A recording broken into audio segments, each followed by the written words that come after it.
So అంతా ఊహించినట్టే జరుగుతుంది. Trump రెండోసారి అధ్యక్షుడైతే ఎలాంటి నిర్ణయాలు తీసుకుంటారు అని యావత్ ప్రపంచం ఎదురు చూసింది. సో ఆయన రెండోసారి అధ్యక్షుడిగా బాధ్యతలు తీసుకున్నప్పటి నుంచి ఎలాంటి నిర్ణయం తీసుకుంటున్నారో ఎవరికి కూడా అర్థం కాని పరిస్థితి. అయితే తమ దేశంలో పెట్టుబడులు ఆకర్షించేందుకు గోల్డ్ కార్డ్ వీసా అంటూ కొత్తగా తీసుకొచ్చారు. మరి అసలు ఈ గోల్డ్ కార్డ్ వీసా అంటే ఏంటి? దీనివల్ల భారత్కు నష్టమా లాభమా? ఒక లాభం ఉంటే ఏ దేశానికి లాభం? అటు భారత్కి లాభమా లేకపోతే అమెరికాకి లాభమా? ఇవన్నీ కూడా వివరించడానికి రిటైర్డ్ ప్రొఫెసర్ చిలకపాటి విజయరాఘవాచార్యులు మనతో ఉన్నారు. ఆయనతో మాట్లాడదాం. సార్ నమస్తే అండి. సో అందరూ ఊహించినట్టే జరుగుతుంది. ట్రంప్ ఎలాంటి నిర్ణయం తీసుకున్నాడని చెప్పి అందరిలో టెన్షన్ ఉంది. ఇప్పుడు ఆ టెన్షన్ ఇంకాస్త పెరుగుతూ వచ్చింది అనమాట. సో కొత్తగా గోల్డ్ కార్డ్ వీసా అంటూ తీసుకొచ్చాడు. సో దీనివల్ల ఎవరికి లాభం అంటే ఏం చెప్తారు sir? All that glitters is not gold అంటారు.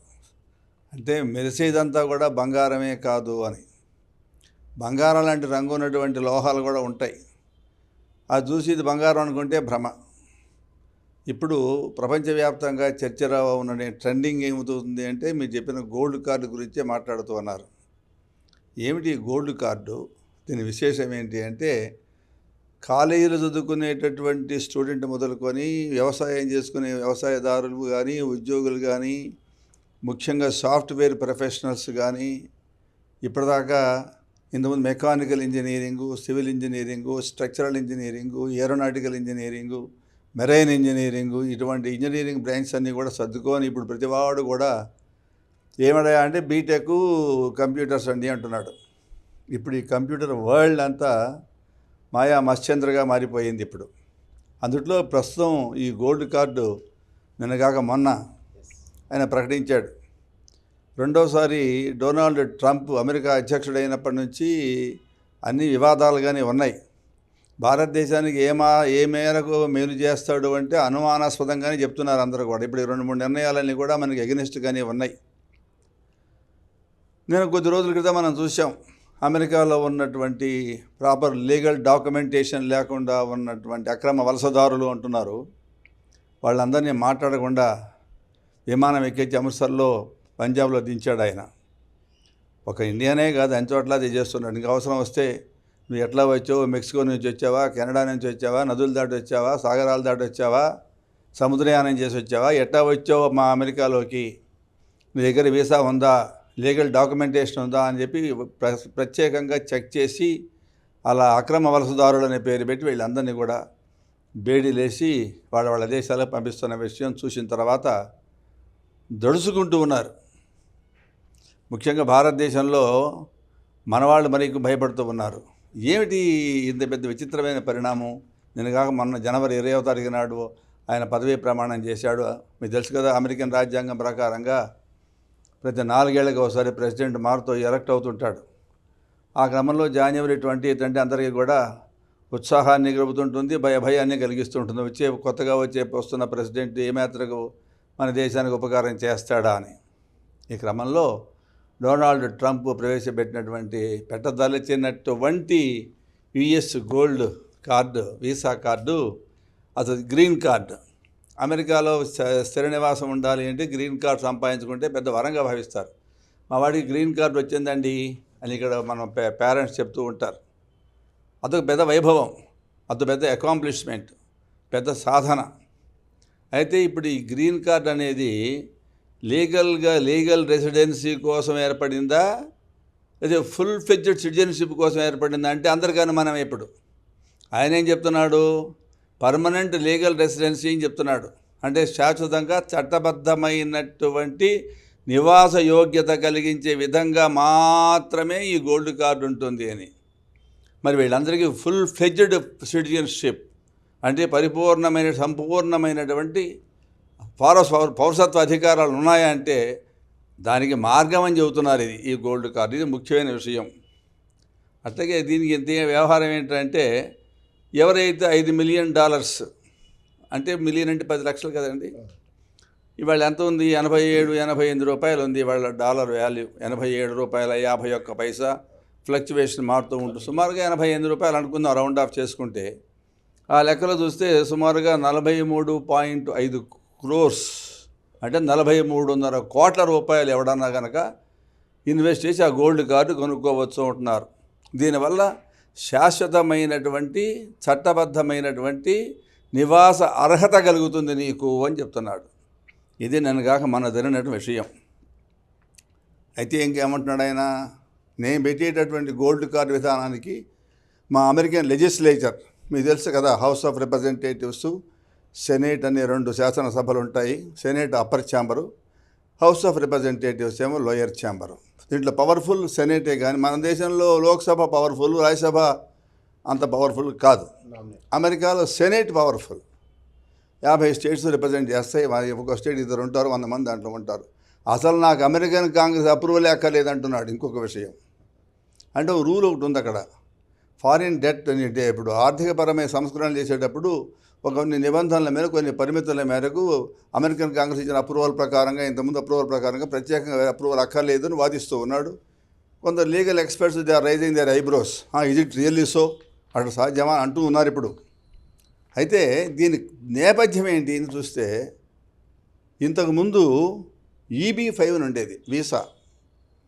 అది ఏంటంటే 8.7 crores కనుక ఎవడన్నా కట్టేటైతే, ఇన్వెస్ట్ చేస్తే 10 మందికి కనుక ఉద్యోగాలు ఉపాధి కల్పిస్తాను అనేటైతే వాడికి ఇలాంటి అధికారం కల్పించారు. అంటే మా దేశంలో నువ్వు పౌరుడుగా ఉండడానికి యోగ్యత ఉన్నది అని పిలిచారు. ఇప్పుడు పరిస్థితి ఏమిటి అంటే 40, మన ఇండియన్ కరెన్సీ ప్రకారంగా చూస్తే ఇప్పుడున్న రేట్ ప్రకారంగా 43.5 కోట్లు ఎవడన్నా కనుక కట్టేటైతే 1 కోటి గోల్డ్ కార్డులు అమ్మాలని వాళ్ళ ఉద్దేశం. అంటే 43.5 కోట్లతోటి 43.5 కోట్ల గోల్డ్ కోట్లు ఆదాయం రావడమే అమెరికాకు లక్ష్యం. అమెరికా డెఫిసిట్లో ఉంది, ఇప్పుడు లోటు బడ్జెట్లో ఉన్నది. ఇది వాళ్ళ ఉద్దేశం. అంటే ఏంటి, సంపన్నమైనటువంటి వలసదారులు ఎవడైనా సరే, వాడు ఏ దేశం వాడు, చైనా వాడు కానీ, బ్రిటన్ వాడు కానీ, ఆస్ట్రేలియా వాడు కానీ, కెనడా వాడు కానీ, ఎవడైనా అసలు వాళ్ళ ఉద్దేశం, ట్రంప్ ఉద్దేశం కెనడాని బయటికి పంపించేసేయాలా, ఎలాగైనా కెనడాని మనలో విలీనం చేసుకోవాలని దురుద్దేశం, సదుద్దేశం ఆయనకు ఉన్నది. అందుకని ఈ యాంగిల్ చూసినట్లయితే ఇప్పుడు ఏమవుతుంది, సంపన్నులైనటువంటి వలసదారులు ఎవరైనా మా దేశానికి వచ్చి ఇక్కడ స్థిరపడాలనుకునేటైతే I'm giving a best opportunity for you, ఒక మంచి అవకాశం మీకు కల్పిస్తున్నాను నేను మీకు. మీరు మాకు $5 million కట్టండి, కడితే నేను మీకు legal residency on permanent basis, శాశ్వతమైన ప్రాతిపదిక మీద నేను మీకు నివాస యోగ్యత నేను కలిగిస్తాను చట్టబద్ధంగా అని చెప్తున్నాడు. ఇది 35 years బ్యాక్, 35 సంవత్సరాల క్రితం అమెరికన్ కాంగ్రెస్ అప్రూవ్ చేసింది ఒకటి ఉంది. అది EB-5 అంటారు, ఆ వీసా EB-5 అని. ఇప్పుడు దాని ప్లేస్లో ఇప్పుడు ఈ 43.5 కోట్ల ఉండేటటువంటి గోల్డ్ కార్డు తీసుకొచ్చి పెడుతున్నాడు. అమెరికాలోకి విదేశీ పెట్టుబడులని ఆకర్షించాలనే ఉద్దేశం చేత 1990లోనే అమెరికన్ కాంగ్రెస్ దీన్ని అప్రూవ్ చేసింది, EB-5 అని, వీసా అనేది. అది అమెరికా కాంగ్రెస్ తీసుకొచ్చినటువంటి ఒక లెజిస్లేషన్. అంటే $8 లక్షల $8 లక్షల ఎవడైనా కట్టాడైతే 10 మందికి నేను ఉపాధి కల్పిస్తాను అని కనుక హామీ ఇచ్చేటైతే, అట్లా చేసేటటువంటి వాడికి ఈ EB-5 వీసా కార్డు ఇచ్చేవాళ్ళు. సరే, అంటే ఎవరైనా సరే $1 million కనీసం 8.7 crores అనుకుందాం. అంటే ఇప్పుడు లెక్క ప్రకారం $87 అనుకుంటున్నాం కదా. పెట్టుబడి పెట్టడం ద్వారా 10 మందికి కనుక ఉపాధి అవకాశాలు కల్పించేటైతే EB-5 వాడికి ఇస్తారు, ఆ వీసా ఇస్తారు. అయితే ఇప్పుడు ఉద్యోగాల ప్రస్తావన నిబంధనలో మాత్రం అదేమీ లేదు. మాకు డబ్బు ప్రధానం, నువ్వేం చేస్తావు మాకు అవసరం. కాబట్టి మాకు కావాల్సింది నువ్వు కట్టవలసినటువంటి $5 million కడితే చాలు. కాబట్టి ఉద్యోగాలు కల్పించాలా అనే నిబంధన మేము పెట్టడంలా. కాబట్టి EB-5కి గోల్డ్ కార్డుకి ఆ తేడా మనకు స్పష్టంగా కనిపిస్తుంది. ఇక్కడ ఇంత చెల్లించేటటువంటి వాడికి అమెరికాలో శాశ్వతమైనటువంటి పౌరసత్వం, అంటే పర్మనెంట్ సిటిజన్షిప్ ఇస్తావా, లేకపోతే లైఫ్ లీగల్ రెసిడెన్సీ ఇస్తావా అనేది కూడా ఇంతకుముందే అనుకున్నట్టుగా ఇది పెద్ద క్వశ్చన్ మార్కు. సరే, EB-5లో మోసాలు జరుగుతున్నాయి, ఫ్రాడ్ జరుగుతున్నది, చాలామంది మోసం చేస్తున్నారు, వలసదారులంతా కూడా దేశంలో ప్రవేశిస్తున్నారు అనేటటువంటి ఒక నెపంతో అనే మిషతోటి దాని స్థానంలో నేను ఇప్పుడు గోల్డ్ కార్డు, ఇది బెస్ట్ కార్డు ఫర్ యూ. మీకు బిజినెస్గా ఆలోచించినా బెస్ట్, ఇన్వెస్ట్మెంట్కి వచ్చినా బెస్ట్, టాలెంటెడ్ పీపుల్ ఉద్యోగాలు ఇస్తామంటావా, ఇదిగో ఈ కార్డు కొనుక్కొని మీ వాళ్ళకి ఉద్యోగాలు ఇచ్చుకోండి, వాడు ఏ నేషనల్ అయినా పర్వాలేదు, వాడు చైనా వాడు కానీ, బ్రిటన్ వాడు కానీ, ఆస్ట్రేలియా వాడు కానీ, కెనడా వాడు కానీ, ఇండియా వాడు కానీ, శ్రీలంక ఎవడైనా కానీ అని చెప్తున్నాడు. ఇది అంటే EB-5లో మోసాలు ఉన్నాయి కాబట్టి ఇప్పుడు గోల్డ్ కార్డు తీసుకొచ్చాను అని చెప్పడంలో దాని స్థానంలో తీసుకొచ్చి ఈ హోమ్ల్యాండ్ సెక్యూరిటీ డిపార్ట్మెంట్ వాళ్ళు ఇవన్నీ చూస్తుంటారు. ఇవన్నీ కూడా వాళ్ళు ఏం చెప్తున్నారు, వాళ్ళు చెప్పిన లెక్క ప్రకారంగా గత సంవత్సరం లోపల అంటే 30 సెప్టెంబరు 2022 నాటికి వాళ్ళ లెక్క ప్రకారం EB-5 ద్వారా 8,000 మంది వీసాలు పొందారట. దీంట్లో సరే బాగానే ఉంది ఈ ఏడాది చివరి దాకా. పైగా అంటున్నారు EB-5 ఓ చెత్త పథకం అంటున్నాడు, ఇది పనికి మాలింది, ఇది వేస్ట్, ఇది ఒక ట్రాష్ అంటున్నారు వాళ్ళు. అమెరికాలో ఆర్థిక లోటును తగ్గించుకోవడం అనేది ప్రధానమైన అంశం. దీంట్లో డెఫిసిట్లో ఉన్నారు వాళ్ళు. దీనికి federal court gold cards 1 crore దాకా అమ్ముకోవచ్చు అని చెప్పి వాళ్ళు అప్రూవల్ చేస్తున్నారు. అంటే మనం చెప్పినటువంటి $5 million ప్రకారంగా కోటి కార్డులు అమ్మాలని వాళ్ళు లక్ష్యం పెట్టుకొని ఉన్నారు. దీనివల్ల ఎంత వస్తుంది? 43.5 కోట్ల రూపాయల ఇండియన్ రూపీసులు వాళ్ళకి ఆదాయం వస్తుంది. దీంతో ఏం చేస్తారంటే మా అప్పు పెంచి మా ఆర్థిక భారాన్ని మేము తగ్గించుకుంటామని చెప్పటం. ఇప్పటికే వీసాలని 100కు పైగా దేశాల్లో ఇలా ఉన్నాయని చెప్తున్నారు.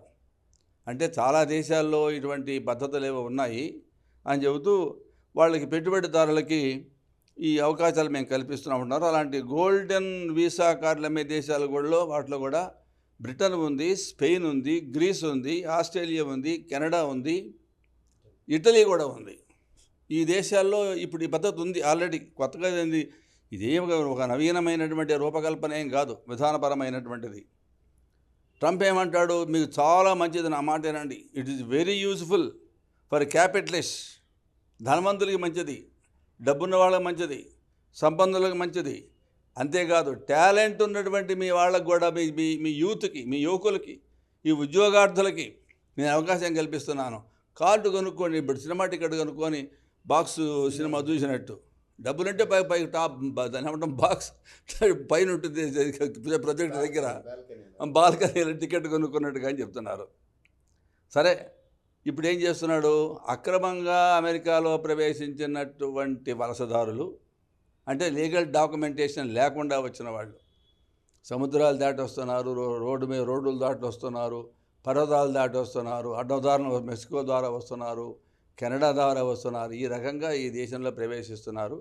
దీనివల్ల మా వాళ్ళకి ఇబ్బంది కలుగుతుంది అని చెప్పి ఆయన ప్రధానమైనటువంటి వాదన. ఈయన కొత్తగా చెప్పింది ఏం కాదు, ఎలక్షన్ ముందు నుంచి కూడా ఈ మాటలు మాట్లాడుతున్నాడు ఆయన. నేను మార్పులు తీసుకొస్తాను, చేంజెస్ చేసుకొస్తానని చెప్తున్నాడు. చెప్పినట్టుగానే ఇప్పుడు అవి జరుగుతూ ఉన్నాయి. ఇది ఇట్లా ఉంటే ఇండియాకు వచ్చేవాడికల్లా గ్రీన్ కార్డు అనేది ఒక విశేషం ఏంటంటే అమెరికాలో మీకు శాశ్వతమైనటువంటి నివాస యోగ్యత కల్పిస్తుంది. మనం గొప్పగా భావిస్తూ ఉంటాం. ఇది పర్మనెంట్గా ఉండే సిటిజన్షిప్ కాకపోయినప్పటికీ కూడా ఒక పద్ధతి ఉంది. మనకు కూడా అలాంటి పద్ధతి ఉందని చెబుతున్నారు. ఇంతకుముందు EB-5 కింద అప్పులు చేసి కామన్ ఇన్వెస్టర్స్ అంతా కూడా EG-5 ఈ వీసా పొందిన వాళ్ళు ఏమవుతారు ఇప్పుడు అంటే, ఇప్పుడు నెక్స్ట్ పాయింట్, ఇది మనకి ప్రయోజనమా? మీరు అడిగినదే కదా మా వెంకటేష్ గారు US-లో 20 ఏళ్ళు ఉండొచ్చాడు, మహానుభావుడు. ఆయన చెప్తున్నాడు, ఇది మనకేమైనా లాభమా నష్టమా అంటే ఒక రకంగా ఇది నష్టమే, ఒక రకంగా లాభం. రెండు బ్యాలెన్స్ చేసుకుంటే నా దృష్టిలో most personal opinion, it is a good proposal.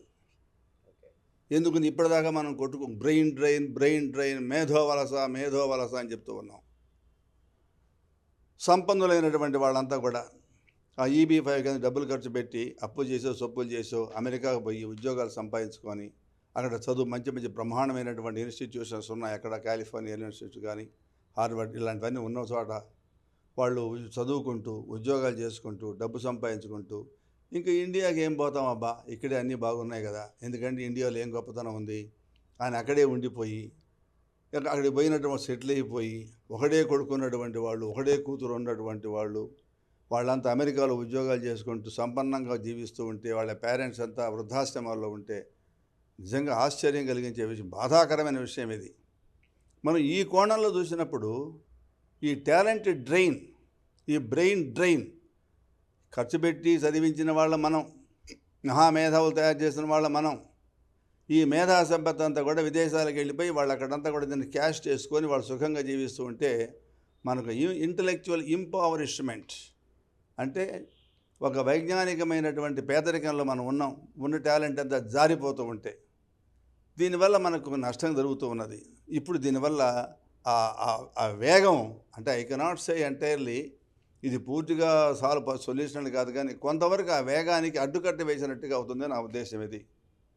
అంతేకాకుండా నైపుణ్యం ఉన్నటువంటి వాళ్ళు ఇంతకుముందు 4,300 కోట్లు ఖర్చు పెట్టి ఇప్పుడు గోల్డ్ కార్డు కొనేటైతే అంటే ఎంతమంది ఉంటారు అని ఆలోచిస్తే బ్లాక్ మనీ ఉన్నవాళ్ళు, అడ్డగోలుగా డబ్బు సంపాదించినటువంటి వాళ్ళు అనకూడదు. కానీ కొంతమంది రాజకీయ ప్రముఖులు, పెద్ద పెద్ద పదవులు చేసి ముఖ్యమంత్రులు లాంటి పదవులు చేసినటువంటి వాళ్ళు, కేంద్ర మంత్రులు పనులు చేసినటువంటి వాళ్ళు, ఇలాంటి గొప్ప గొప్ప వాళ్ళంతా కూడా అనేక రకాలుగా ఆదాయాలు సంపాదించిన వాళ్ళు ఉన్నారు. అది మంచి మార్గం కావచ్చు, చెడు మార్గం కావచ్చు. సూటిగా అడిగితే మంచి మార్గం ద్వారా సొంత కష్టపడి ఇల్లే కట్టుకోలేము. మనం ఒక జీవిత కాలంలో మనం కష్టపడి 30 ఏళ్ళు 35 ఏళ్ళు పనిచేస్తే వాడికి ఐఏఎస్ ఆఫీసర్ కానీ, ఐపీఎస్ ఆఫీసర్ కానీ, ఒక యూనివర్సిటీ వైస్ ఛాన్సలర్, ప్రొఫెసర్ కానీ ఇలాంటి వాడు కూడా సొంతంగా ఇల్లు కట్టినంత పరిస్థితుల్లో లేరు ఈవేళ. అటువంటిది ఈ రాజకీయాల్లో ప్రవేశించిన తర్వాత సోషల్ వర్కర్స్, మేమంతా సాంఘిక సేవ చేసేటట్టు సమాజ సేవ చేస్తామని చెప్పేవాళ్ళు, రాజకీయాల్లో దొరబడ్డవాళ్ళు, ఇలాంటి వాళ్ళకి ఇది మంచి సేఫెస్ట్ గేట్ వే ఇక్కడి నుంచి బయటపడడానికి. అక్కడికి పోయిన తర్వాత నేను ముందు మనవి చేసినట్టుగా తల్లి అక్కల తండ్రి అక్క లేదు. తల్లి తండ్రి వృద్ధాశ్రమాల్లో ఉంటారు, నెలకి ఇంత కావాలి డబ్బు కడుతూ ఉంటారు, మంచి కారు కొనిస్తారు, డ్రైవర్ని పెడతారు, నాయన చక్కగా మీరు తిరుగుతుండండి, పెద్దవాళ్ళు అయినారు, హాయిగా ఉండండి, మేము డబ్బు ఇప్పిస్తామన్నారు. వాళ్ళకి ఆ పితృత్వం, పితృ గౌరవం కానీ, అమ్మా నాన్న ఏమైపోతారు, పెద్దవాళ్ళు అనే బాధ కానీ లేకుండా అక్కడ ఉండి జల్సాగా ఉన్నటువంటి వాళ్ళు అనేక మంది మనకు తెలుసు. మన సర్కిల్లోనే చాలామంది ఉన్నారు. ఇప్పుడు ఇంత డబ్బు కట్టి అమెరికా పోయి చేయాలంటే ఎవరు పోతారు? సామాన్యమైన వాడు పోలేడు. అడ్డగోలుగా సంపాదించిన వాడే 4,300 కోట్లు, $5 మిలియన్ అంటే అదంత సామాన్య విషయం కాదు. అవినీతి పరులైనటువంటి వాళ్ళు, సంపన్న వర్గాలకు చెందినటువంటి అవినీతి పరులైనటువంటి వాళ్ళకి ఇది ఒక స్వర్గధామం, ఒక అద్భుతమైనటువంటి ప్రపంచం, స్ట్రైట్ గేట్వే ఏర్పడుతుంది. అంటే రిచ్ ఇండియన్స్కి ఇది ప్రయోజనం. మళ్ళాంటి పూరి కామన్ మ్యాన్కి ఏం ప్రయోజనం లేదు. అమెరికాలో హాయిగా స్థిరపడవచ్చు. అంతేకాకుండా ఇప్పుడు ట్రంప్ అన్నాడు, మరో 2 వారాల్లో మీకు అన్ని వివరాలు చెప్తాను, 10 లక్షల కార్లు ఈ 2 వారాల లోపల అమ్ముడుపోతాయని చెప్పి అంటున్నారు. అమెరికాలో ఉన్నటువంటి పౌరులు ఏమంటున్నారంటే నెక్స్ట్ 2 వీక్స్లో కనీసం మేము 10 లక్షల కార్లు అమ్ముతామంటున్నారు. ఇది ఒకటి. తర్వాత ఈ బ్రెయిన్ డ్రైన్ కొంతవరకు నిరోధించవచ్చు. మనకు ఉన్నటువంటి టాలెంట్, అద్భుతమైనటువంటి ఇన్స్టిట్యూషన్స్ మనకు ఇండియాలో ఉన్నాయి. ఫస్ట్ క్లాస్ ఐఐటీలు ఉన్నాయి, ఐఐఎంలు ఉన్నాయి, బార్క్ లాంటివి ఉన్నాయి, తర్వాత Indian institute of science and technology ఉన్నాయి, యూనివర్సిటీస్ ఉన్నాయి, మంచి మంచి బ్రిలియంట్ పీపుల్ తయారవుతున్నారు. ఈవేళ మనకు 30 ఏళ్ళలో మనం చదివినందువల్ల మనం సంపాదించినటువంటి జ్ఞానం ఈవేళ 5 సంవత్సరాల పిల్లవాడికి ఆ జ్ఞానం ఉన్నది.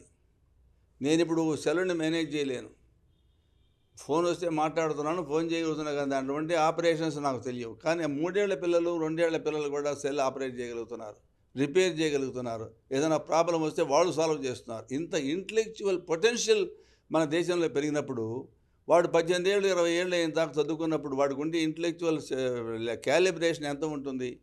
అదన్నీ చేతిలో జారిపోతుంటే బాధాకరం అనిపిస్తుంటుంది. అంతేకాకుండా టాలెంట్ మనకే ఉండిపోతుంది. ఇప్పుడు మన దగ్గర తయారైనటువంటి వాళ్ళు అమెరికాలో వెళ్ళి డాక్టర్లుగా, ఇంజనీర్లుగా, సాఫ్ట్వేర్ ప్రొఫెషనల్స్గా, మేనేజ్మెంట్ రంగాల్లో, ఇలాంటి వాటి రంగాల్లో రాణిస్తూ ఉంటే ఆ రాణింపేదో ఆ ప్రజ్ఞా నిధులన్నీ కూడా మన దగ్గరే ఉండిపోతాయి. ఇది మనకు పాజిటివ్గా నేను ఆలోచించే విషయం. ఇంకో విషయం కూడా మీరు గమనించాలా, మా వెంకటేష్ గారు చెప్తుంటాడు, ఇంటలెక్చువల్ ప్రాపర్టీ రైట్స్ అంటాం, ఐపీఆర్ అంటాం. అంటే మనం పరిశోధన చేసినప్పుడు పేటెంట్ అంటాం కదండి, కొన్ని పరిశోధనలకు పేటెంట్షిప్ ఇస్తారు మనకి. అది మన దగ్గరే ఉండిపోతుంది. మన దగ్గర ఉన్న టాలెంట్ని బయటవాడు అక్కడి నుంచి కొనుక్కుంటాడు, వాడే కొంటాడు. ఇక్కడ ఉండేటువంటి వాడిని వాడే హైర్ చేస్తాడు, కన్సల్టెన్సీతోనో ఇంకో పేరుతోనో వాడే హైర్ చేస్తాడు. దానివల్ల మన దేశంలో ఉన్నటువంటి వైజ్ఞానిక ప్రతిభ మనకే పరిమితమైవి మన దేశ అభివృద్ధికి యుతోధికంగా దోహదపడుతుంది ఇది. ఎందుకంటే అడ్డుకట్టి వేస్తున్నాం కాబట్టి. ఇంకొక విషయం కూడా ఉంది. ఎన్నిసార్లు మనం మాట్లాడినా జననీ జన్మభూమిశ్చ స్వర్గాత్ అపి గరీయసి. జనని మన అమ్మ, జన్మభూమి మన కన్న తల్లి, కన్న భూమి. స్వర్గాత్ అపి గరీయసి, స్వర్గం కంటే గొప్పవి అన్నారు. అంటే దేశభక్తి. ఇవాళ ఒక మాట అంటాను, అవుట్ ఆఫ్ కాంటెస్ట్ కాదు.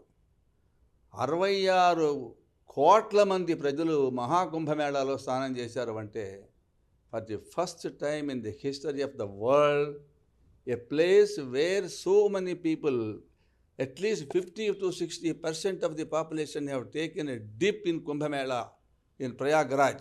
It speaks about, it echoes, it reverberates the unity and solidarity of India. ఇంతమంది ఉన్నటువంటి ఇంత గొప్ప దేశం, ఎక్కడెక్కడ దేశాల నుంచి లక్షల రూపాయలు ఖర్చు పెట్టుకొని వచ్చి కేవలం 3 మురగలేయడం కోసం వచ్చినప్పుడు ఈ దేశం యొక్క అద్భుతం, ఈ దేశం యొక్క వైజ్ఞానికమైనటువంటి ప్రతిభ కానీ, వారసత్వం కానీ, వైదికమైనటువంటి వారసత్వం కానీ ఈవేళ it's a testimonial. Hats off to Narendra Modiji prime minister and యోగి ఆదిత్యనాథ్జీ. అందరూ కూడా చేరి దండం పెట్టాలని విషయం. 15,000 మంది శానిటరీ వర్కర్స్ వర్క్ చేస్తున్నారు, కంప్లీట్ క్లీన్ చేయమని చెప్పి. ఒక్క బ్యాక్టీరియా కేసు లేదు. ఇంత గొప్ప దేశంలో నుంచి గొప్పగా తయారైనటువంటి యువతంతా కూడా వేరే దేశానికి పోతూ ఉంటే ఎంత బాధగా ఉంటుంది. అంటే పేట్రియాటిజం అంటున్నాం, దేశభక్తి ఉండాలంటున్నాం. ఏ దేశం ఎగినా ఏ పీఠం ఎక్కినా ఎందుకాలిడనా పొగడరా నీ తల్లి భూమి భారతని, నిలబరా నీ జాతి గుండు గౌరవము అని గురజాడ వారు చెప్పినట్టు ఈవేళ మనకు ఆ భాగ్యం ఈ రకంగా పరోక్షంగా ఇది మనకు లాభిస్తుందేమో అనిపిస్తుంది.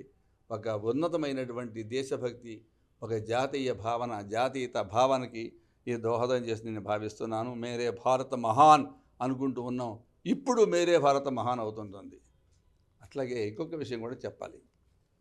ఇది మనం వింటున్నప్పుడు గోల్డ్ కార్డ్ అనేవాడు ఫ్రీడమ్ ఆఫ్ మూమెంట్ని, అంటే స్వేచ్ఛగా తిరిగే హక్కుని కాలరాస్తున్నట్టు అవుతుంది. అమెరికన్స్ ఏం తెలివి తక్కువ వాళ్ళు కాదు, వాళ్ళు కూడా మనలాంటి గొప్పవాళ్లే. కానీ ఎప్పుడు కూడా knowledge is not for stacking, it is for sharing. మీకున్నటువంటి జ్ఞానం, మీకున్నటువంటి విద్య 10 మందితో పంచుకున్నందులో వృద్ధి పొందుతుంది, కానీ దాచుకుంటే దోచినట్టు అవుతుంది తప్ప. దేశ సంపద అది, జాతి సంపద. అందువలన ఇప్పుడు మన వాళ్ళు వేరే చోటకు పోయి అక్కడ మనకు ఒక దేశానికి తెచ్చే గుర్తింపుని కొంతవరకు లిమిట్ చేసినట్టు అవుతుంది. ఎంతమంది సాహసం చేసి ఇంత డబ్బు ఖర్చు పెట్టి వెళ్ళగలరు? అట్లా దీంట్లో ఒక పర్యాటక హక్కు, అంటగా స్వేచ్ఛగా సంచరించే హక్కు మనకు కొంతవరకు అది పరిమితం అవుతుందని నేను భావిస్తూ ఉన్నాను. మొత్తం మీద చూస్తే ఇది ఒక రకంగా అంతర్జాతీయ రంగంలో ఒక మంచి పరిణామమే. ఏ దేశంలో ఉండేటటువంటి వాళ్ళు ఆ దేశాన్ని వృద్ధిపరుచుకుంటూ ఉంటారు. ఈవేళ మనం కొరియా గురించి మాట్లాడుకుంటున్నాం. Second world war wash out అయిపోయింది జపాన్ మొత్తం కూడా, ఫార్ ఈస్ట్ కంట్రీ. ఈవేళ జపాన్ ఎట్లా ఉంటుంది? వెనకటి మా రోజుల్లో జపాన్ పైలట్ అని పెన్ అనేవాళ్ళు. మనకి ఎంతసేపటికి ప్రసాద్ ఫౌంటైన్ పెన్లు, రత్నం ఫౌంటైన్ పెన్ చూసాం. కానీ ఆ రోజులు పెద్ద గిఫ్ట్ ఏంటంటే జపాన్ పైలట్ పెన్ అనేవాళ్ళు. ఒక చిన్న పెన్లో పెన్సిల్ కనుక్కున్నారు వాళ్ళు. ఇటువంటి అద్భుతమైనవన్నీ కూడా ఏ దేశంలో ఉండేటువంటి వాళ్ళకి వాళ్ళ దేశంలో వృద్ధి చేసుకుంటారు. కానీ అంతర్జాతీయ స్థాయిలో మేధా వృద్ధికి ఇది దోహదం చేయకపోతే నేను భావిస్తూ ఉన్నాను. జై శ్రీరామ్. సో ఇవి ఓవరాల్గా గురువు గారు చెప్పినటువంటి మాటలు. ఈ గోల్డ్ కార్డ్ ఏదైతే ఉందో వీసా ఒక రకంగా మంచిది కావచ్చు, ఇంకో రకంగా ఇబ్బందికరం కావచ్చు. బట్ ఓవరాల్గా చూసుకున్నట్లయితే మన సంపద మన దగ్గర ఉండిపోతుంది. సో చాలామంది చదువుకున్న వాళ్ళు, టాలెంట్ ఉన్నోళ్ళు పక్క దేశానికి వలస వెళ్ళిపోతుంటే మరి ఇంత గొప్ప దేశంలో మరి దేశం గురించి ఎంతమంది ఆలోచిస్తున్నారంటే ఆయన ఒక ఆవేదనతో కూడిన స్వరంతో ఆయన మాట్లాడారు. దీని గురించి అందరూ ఒకసారి ఆలోచించాల్సిందిగా మన కెమెరా పర్సన్ రాజాతో Joseph, one India Telugu, Hyderabad నుంచి.